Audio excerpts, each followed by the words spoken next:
Good morning, children. Welcome to English session. Children, we were in the lesson number 1. We have started the explanation also completed. We have discussed the first part of the question answers also. Today I am going to discuss about the next part of the questions which is given in your textbook, talking about the text. So let's discuss. So first one here given here, talk to your partner about the following. So which language do you think the author and his grandmother used while talking to each other? So I will give you the brief idea how to write the answers. In this question, you can write the like that author's grandmother was not much educated. So I think author and his grandmother used to talk in their mother tongue. In this case, Punjabi. So your second question, which language do you use to talk to elderly relatives in your family? So you can write in the, as it is this question you can write in your own words, but still I am giving you the idea how to write this answer. So you can write in this way that my elderly relatives are well versed in English and Hindi. I feel at home greeting them in English, but like to converse with him freely in Hindi. So you can write about your native language or mother tongue. So your third question, what is the expression used in your language in for a dilapidated drum? So you can write the answer in this way. The expression used in our language for dilapidated drum or is a fata purna dol. Okay. And question number 4. Here, can you think of a song or poem in your language that talks of homecoming? So I'm just giving you the idea, but you have to write these question answers in your own sentence, and you can use your own ideas. But still, I'm giving you some ideas how to write these answers. You can write in this way that there are many folk songs and poems singing of the exploits of brave warriors. All this talk of their homecoming after winning a battle. So the next part of the questions which is given in your textbook, it is notice the following uses of the word tell in the essay. The answer is her fingers were busy telling the beads of her rosary. Second one, her fingers were busy telling the beads of I would tell her English words and little things of Western science and learning. Third one, at her age, one could never tell lies. Fourth one, she told us that her end was near. Now the next part, given below are the four different senses of the word tell. Match the meaning to the uses listed above. So your first part, the questions is given here like that. First one, A, make something known to someone in spoken or written words. B, count while reciting. C, be sure. D, give information to somebody. So answers are like that phrases telling the beats is meaning is count while reciting, and second one tell her and meaning give information to somebody, and the third one could never tell. The meaning of this sentence is what? Be sure. And the fourth one told us, you can write this meaning is make something known to someone in spoken or written words. Okay, these are the questions, but I'll discuss you with some of the questions which are asked in the exam point of view. I'm going to discuss the question and the answers here. So children, pay attention here where I'm discussing the questions as well as the answers. So first question here, how long had the narrator known his grandmother, old and wrinkled? What did people say? How did the narrator react? You can write the answer in this way in this question. The narrator had known his grandmother, old and wrinkled, for the last 20 years. She was terribly old. Perhaps she could not have looked older. People said that she had once been young and pretty. They said that she even had a husband. The narrator found it hard to believe. So, second question, how did the narrator's grandfather appear in the portrait? I repeat the question here. How did the narrator's grandfather appear in the portrait? So, answer is his grandfather looked very old. He had a long white beard. His clothes were loose fitting. He wore a big turban. He looked too old to have a wife or children. He looked at least 100 years old. He could have only lots and lots of grandchildren. So third question, this was the second question. So I'm going to discuss the third question. The question goes here. Which thought about the grandmother was often revolting and for whom? So answer you can write in this way. The narrator's grandmother was very old and wrinkled. She had stayed at this stage for last 20 years. People said that while she was young and pretty, the narrator couldn't even imagine for being young. So the thought was revolting to him. So now the fourth question. Explain, as for my grandmother being young and pretty, the thought was almost revolting. You could write the answer in this way. Narrator's grandfather was terribly old. She could not appear young and beautiful. Her face was a crisscross of wrinkles. She was short, fat, and slightly bent. The idea of her being young and pretty did not appeal to the mind. Now the question number 5. The narrator's grandmother could never have been pretty, but she was always beautiful. Explain the importance of the statement. So answer you can write in this way. She was terribly old to appear pretty. Her face was a crisscross of wrinkles. She was short, fat, and slightly bent. She did not create any physical appeal or attraction. However, in her a spotless white dress and grey hair, she was a picture of serenity, peace, sobriety, and beauty. Now, the question number 6. Why was it hard for the author to believe that his grandmother was once young and pretty? So I repeat the question once again. Why was it hard for the author to believe that his grandmother was once young and pretty? So you can write the answer in this way. She was quite an old lady. She had been old and wrinkled for more than 2 decades. It is said that once she had been young and pretty, but it is hard to believe so. Now the question number 7. The narrator's grandmother looked like the winter landscape in the mountain. Comment. This is a very important question which can be asked in the examination. I repeat the question once again. The narrator's grandmother looked like the winter landscape in the mountains. Comment.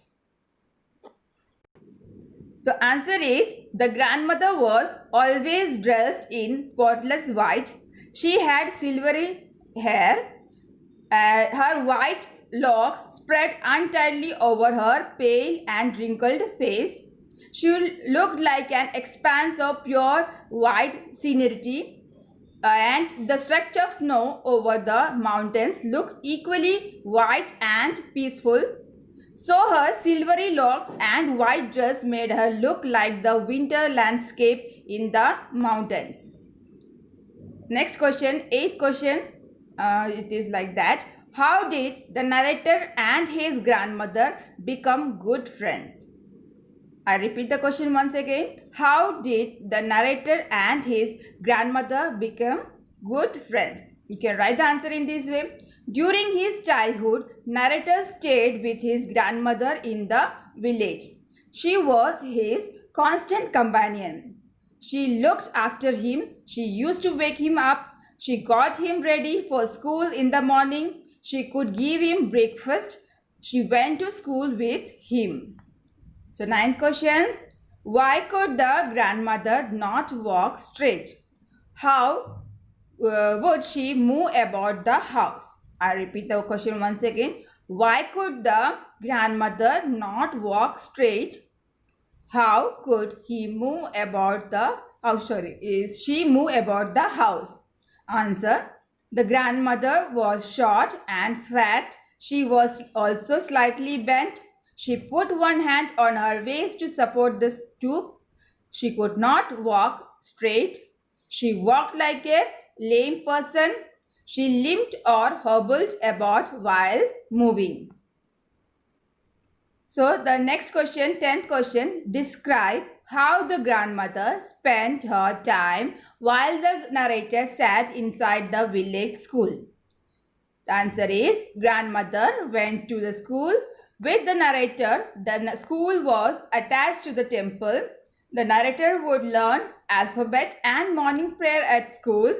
The grandmother would sit inside the temple. There she would read holy books. Thus she spent her time before they came back together. Now the 11th question. Grandmother has been portrayed as a very religious lady. What details in the story create this impression? She visited the temple every morning and read scriptures. At home, she always mumbled inaudible prayer and kept telling the beads of rosary. She could repeat prayers in the singing song manner while getting the narrator ready for school. All these details create the impression that she was a religious lady. So next 12th question I am going to read here. The grandmother had a divine beauty. How does the author bring this out? You can write the answer in this way. The grandmother's silvery locks scattered untidily over her pale and wrinkled face. This made her look like an expanse of pure white scenery, and she had a divine beauty. She looked like the winter landscape in the mountains. Question number 13. What proofs do you find of the friendship between grandmother and grandson in this story? The answer is grandmother was closely attached to the narrator in his childhood. She walked him and got him ready and took him to school. She prepared his wooden slate and she waited in the temple while he studied in school. They returned home together. 14th question. The grandmother was a very kind-hearted woman. Give examples in support of your answer. You can write the answer in this way. Grandmother had a very kind heart. She loved her grandson. She loved even birds and animals in the village. She fed the street dogs in the city. She would feed the sparrows. And this is the answer of this question. And lesson now question number 15. That was the turning point in our friendship. What was the turning point? So you can write the answer in this way. The turning point in their friendship came when they shifted to the city. Now the narrator went to an English school in a bus. Grandmother could no longer accompany him to school. Although they shared the same room, they saw less of each other. So the next 16th question. Draw a comparison between village school and education and city school education. So you can write the answer in this way, that elementary education was given in village school. Pupils were taught alphabet and multiplication tables. It was quite simple, confined to the 3 R's like reading, writing and arithmetic. In the city school, English, science and music were taught. Unlike village school, there was no teaching about God and scriptures. Next question, 17th one. How did grandmother react to the narrator's receiving education in English school? Answer is, she did not believe in the things they taught at the English school. She hated Western science and learning. She was pained to know that there was no teaching of God and scriptures there. 18th question. What led to the gradual distance of the narrator from his grandmother in the city? Give 3 reasons. You can write the answer in this way. As the years rolled by, narrator grew older. It depends on grandmother became lesser. He started going to an English school in a motor bus. She could not go with him. Moreover, she could not help him in teaching English and science. She hated English school. There was no teaching about God and scriptures there. All the things were taught were all the things distance the narrator from his grandmother. Now the 19th question. Why was the narrator's grandmother so much allergic to music? Why was the grandmother disturbed when she came to know that music lessons were being given at school? Write the answer in this way. She considered that music had lewd association. It was not meant for decent people and gentlefolk. It was actually monopoly of prostitutes and beggars. Question number 20. When was the common link of friendship between the narrator and his grandmother finally snapped? You can write the answer in this way. The narrator went to the university. Now he was given a room of his own. This separated the narrator from his grandmother. The common link of their friendship was thus finally broken.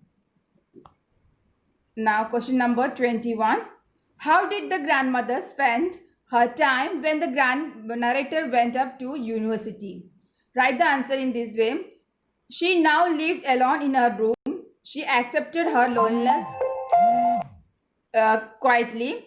She was now always busy with her spinning wheel. She sat at her spinning wheel reciting prayers. She hardly talked to anyone. In the afternoon, she would feed the sparrows. This was her only pastime. Now, the next question. Why did the grandmother take to feeding sparrows in the courtyard of their city house? You can write the answer in this way. In the village, she used to throw chapatis to the street dogs, but there was no dogs in the street of the city. So she took to feeding the sparrows in the courtyard of their city house. Now the question number 23. Describe in brief how grandmother spent half an hour with the sparrows. How did she feel then? Answer is, the grandmother usually fed the sparrows in the afternoon. She sat in the veranda. She broke bread into little bits. Hundreds of sparrows would gather there. They would chirp noisily. Some perched on her legs and shoulders, and some sat even on her head. She enjoyed feeding them. She never pushed them away. It was her happiest hour of an happiest half an hour. Now the 24th question. What was the happiest moment of the day for the grandmother? So you can write the answer. This is the happiest half an hour of the day used to be the time when grandmother fed the sparrows. She would sit in the veranda, breaking the breads into little bits. The sparrows would collect around her. They chirped noisily. Some perched on her legs and shoulders. Some even sat on her head.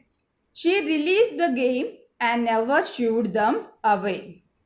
Next question. How did the grandmother see the narrator off at the station? You can write the answer in this way. She was not at all sentimental. She kept silent and she did not show her emotion. Her lips moved in prayer and her fingers were busy telling the beads of her rosary. She only kissed the narrator's forehead. She cherished the moist imprint as perhaps the last sign of physical contact between them. Now, next question. What was the last sign of physical contact between the author and the grandmother? Why did the author think that it to be last physical contact? You can write the answer in this way. Grandmother kissed Kushwant Singh on his forehead. The author thought that this was perhaps the last sign of physical contact between them.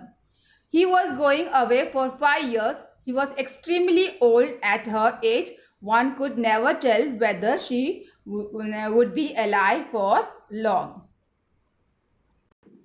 Now the 27th question. Why didn't the grandmother pray in the evening on the day narrator came back home?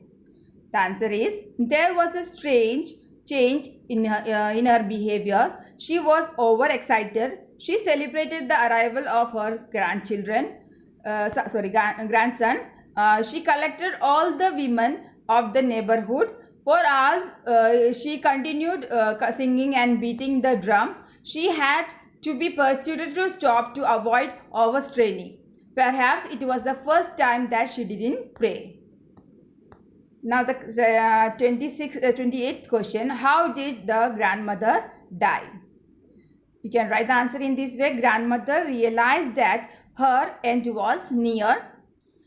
She continued praying. Her fingers were busy in telling the beads of her rosary. She lay peacefully in bed. She did not talk to anyone. After some time, her lips stopped moving. The rosary fell down from her fingers. She died peacefully.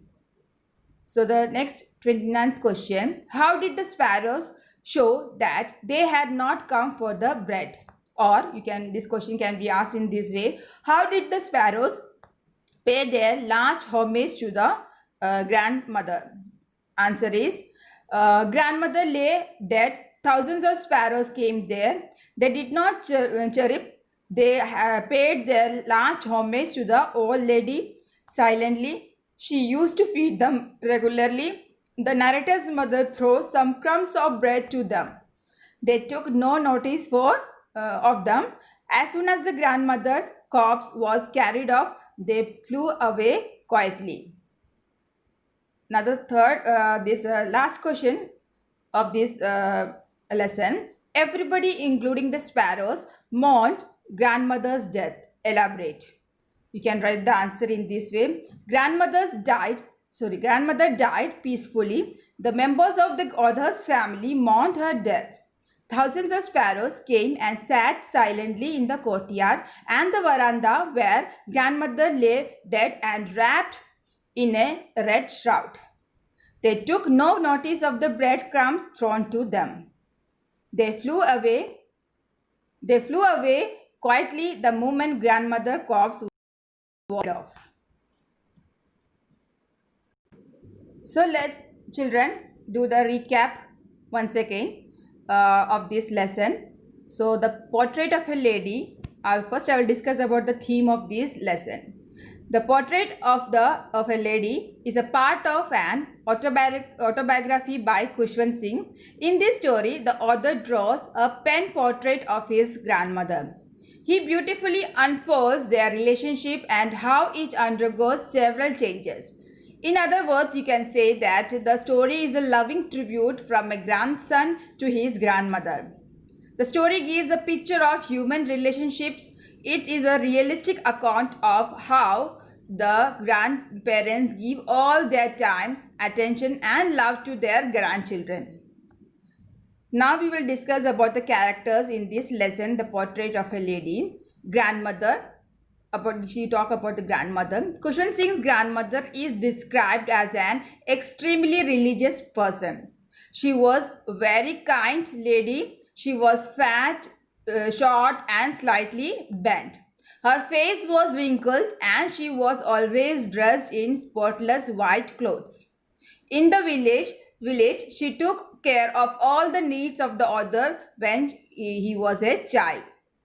Kushwant Singh, the author, He recounts his child days and his relationship with his grandmother. Now, I am going to do the recap once again of this summary. So, pay attention. Here, the author remembers his grandmother and grandfather. The author recalls his grandmother as a very old lady for the 20 years that the author had known his grandmother. He had found her old and wrinkled. It was hard for him to believe that she had once been young and pretty and she had a husband. Kushwant Singh's grandfather's portrait hung on the wall of the drawing room. He wore a big turban, his clothes were loose, and he looked at least 100 years old. Looking at his portrait, one could not imagine him in his youth with his wife and children. Now, the author's grandmother. The thought of the grandmother was being young and pretty was almost revolting to him. She was fat, short, and slightly bent in stature. Her face was a crisscross of wrinkles. Her silvery white hair was scattered over her wrinkled face. The author remembered her hobbling around the house in spotless white clothes, with one hand resting on her waist to balance her stoop and the other hand busy counting the beads of her rosary. Her lips constantly moved in an inaudible prayer. To the author, she could never have been pretty, but she reflected a divine beauty. She was like the winter landscape in the mountains. Let's discuss about the author's childhood and his grandmother. Author and his grandmother were good friends. His parents left him to stay with her when they shifted to the city. In the village, his grandmother took care of all his needs. She was quite active and aged. She used to wake him up in the morning and get him ready for the school. She said her morning prayers in a sing song manner while she bathed and dressed him in the hope that her grandson would learn them by heart. The author listened to the prayers because he loved her voice but never bothered to learn them. Then she would fetch his wooden slate, which she had already washed and plastered it with yellow chalk. She would take an earthen ink pot and a red pen and tie them in a bundle and hand it to the author. After having a thick stale chapati and with a little butter and sugar spread on it for breakfast, they used to leave for school. The author's grandmother always accompanied him to the school as it was attached to the temple. Now we will discuss what was the situation at the school or the situation at school. So the priest taught children the alphabet and the morning prayer. The children sat in 2 rows in the veranda. They would sing the alphabet or the prayers in the chorus. While the author learned his lesson at school, the grandmother would read scriptures in the adjoining temple. On their way back, they would feed stale chapatis to the dogs. The turning point relationship of grandmother and the author. The turning point came in their relationship when they moved to the city to stay with Kushwant Singh's parents. In the city, the author went to an English school in a motor bus. The grandmother could not accompany him to the school as there was no dogs in the streets. The grandmother took to feeding the sparrows. As the years rolled by, they saw less of each other. In spite of her immense interest in his studies, she could not help him in his lessons as he was learning English. The gravity of law of gravity, Archimedes' principle, and many more such things which could not understand. And this made her unhappy. Sometimes she would ask him what the teacher had taught him. Now, next topic, grandmother distressed and disturbed. Distress means what? Sad, upset. Grandmother did not believe in the things taught at the English school and was distressed to learn that there was no teaching about God and the scriptures in the school. Moreover, she was disturbed at the idea of music lessons being given at the English school. To her, music had a lewd association and she considered music to be unsuitable for general folk. Now, next topic, the common link of friendship gets snapped. The common link of friendship between the author and the grandmother was broken when the author went to the university and was given a room of his own. The grandmother accepted her loneliness and rarely spoke to anyone. All day long, she sat spinning the wheel and reciting her prayers. Only in the afternoon, she relaxed for a while to feed the sparrows. They preached on her soldiers and some even on her head, but she never shooed them away. It used to be the happiest half an hour of the day for her. Now, next topic, the author leaves for higher studies. In this, you can write the it is said in this topic, author leaves for higher studies. Author decided to go to abroad for higher studies for 5 years. He was sure that his grandmother would be upset at his departure, but she was not even sentimental. She came to the railway station to see him off. She showed no emotion. She was absorbed in praying and counting the beads of her rosary. Silently, she kissed his forehead. The author thought that perhaps it was the last sign of physical contact between them. Now, next topic, the grandmother celebrates the author's return, falls sick. After 5 years, author found his grandmother at the station when he returned. She held him in her arms. She found her more religious and more self-contained. He could hear her reciting prayers. Even that day, the happiest moment for her was feeding the sparrows herself. However, something strange happened to her in the evening. For the first time ever, she did not pray. Instead, she collected the women of the neighborhood, got an old drum, and started to sing songs of the homecoming of warriors. They tried to persuade her to stop to avoid overstraining herself, but she did not listen. She fell ill the next morning. Now, the grandmother's death. At last, we are going to discuss about the grandmother's death. The grandmother was diagnosed with a mild fever by the doctor, but she insisted that her end was near. She told everyone that she did not want to talk to anyone and would rather spend her last moments praying. She ignored everyone's protest and started counting the beads in her rosary while praying. After a short while, the author noticed that his grandmother's lips stopped moving and the rosary fell from her lifeless fingers. She died a peaceful death. She was recovered with a red shawl. Now, the how the sparrows mourn her death. When the author and the others came to take away the grandmother's body, they met a strange sight. To her mourn her death, a lot of sparrows had surrounded the grandmother's body. They were all silent when the grandmother's mother, when the other's mother offered the sparrows some bread. They refused to eat and quietly flew away after the grandmother's body was carried away for the last rites. So, children, I have discussed all the question answers and the summary. We have done today the recap also of the summary theme of the lesson also. So, I will give you the questions in your group. So, write the question answers and maintain the notebook and submit it when the school will reopen. So, I hope that you have understood this lesson thoroughly. If any doubt is there, you can ask me personally in my number. So until then, keep watching, keep practicing. Bye from me.